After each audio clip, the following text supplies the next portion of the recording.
Board members are decision makers, and it's important for us to understand that role clearly. And even when we have questions, it's important for us to know who to ask. And there's a lot of people we can ask, including ASBA Policy Services, who has folks available that can answer our questions.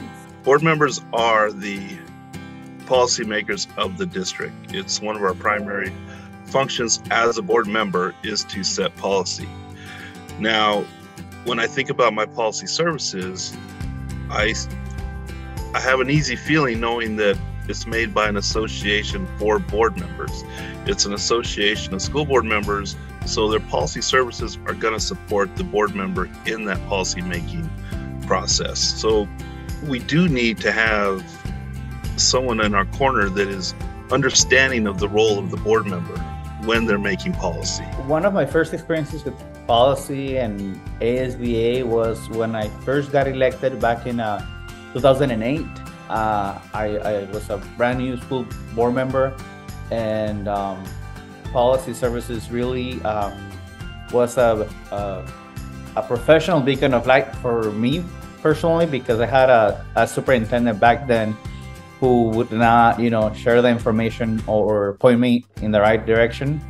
However, ASBA Policy Services stepped it up for me and then really guided me and taught me how to find policy and where to go to get answers for myself.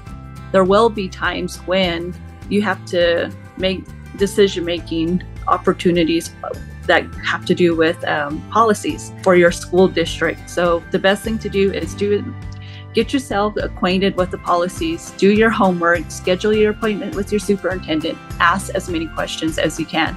That is like the best thing that you could do for yourself, is to ask questions. If you don't understand, continue to ask until you have a better understanding. Sometimes it also helps to look into ASBA's policies or even connect with ASBA as well too. Because when I was feeling a little unease with certain policies or any situation, I always kind of reference back to ASBA and just kind of ask, hey, what is this about? Or how is this? Because sometimes a second opinion is always good, but always go back to your superintendent and make sure that you have a strong connection and just building a strong working relationship with your superintendent.